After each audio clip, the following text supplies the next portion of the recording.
Caregiving team at Providence Senior Living. I'm Lori Sherman. You're watching a video about infection control at Providence. After this brief video, you'll be asked to answer a few questions on our knowledge quiz.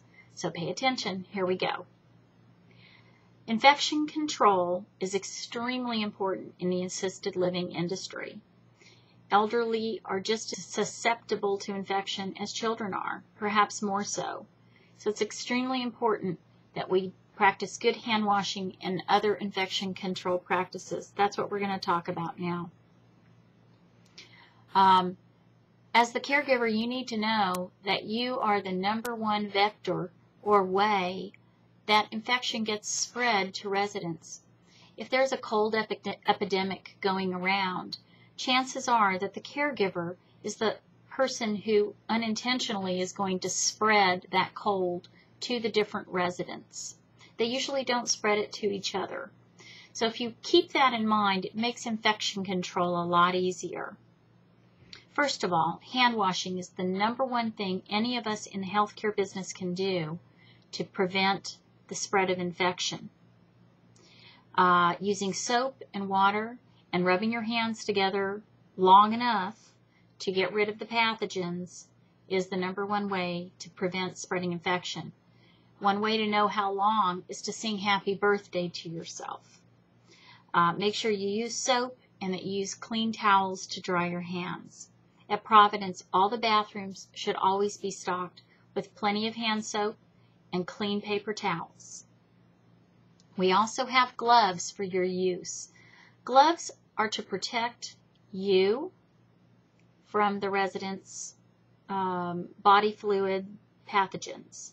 So if you're doing any sort of toileting or personal hygiene, if you're handling their dentures, changing their diaper, helping them have a bath, anything that involves the exchange or the transfer of body fluids like saliva or other body fluids, urine or feces, it's extremely important that you wear gloves to prevent yourself from catching anything from the resident, no matter how unlikely that may be. One thing you need to remember, though, is that once you've gotten your gloves dirty, don't go touching other things. So if there's a pen and you're wearing dirty gloves that you've just used to wipe maybe someone's perineal area to get them clean, you don't want to take those same dirty gloves, pick up this pen, and write with it. If you do, you've now potentially passed harmful germs to the pen.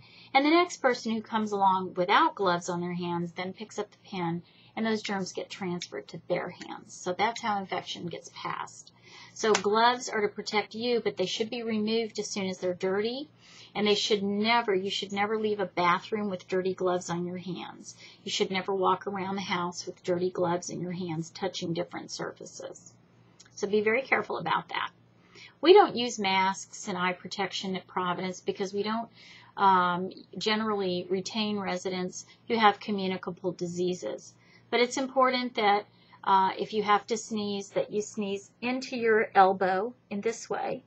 It's better than sneezing into your hand.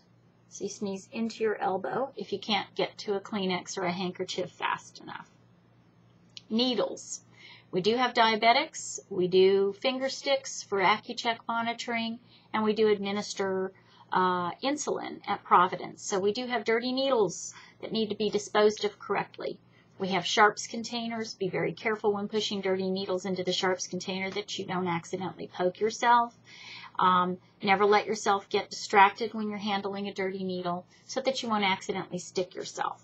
If you do stick yourself, you need to report it to the manager right away, and we will take care of getting you medical attention so that we can make sure that everything's okay.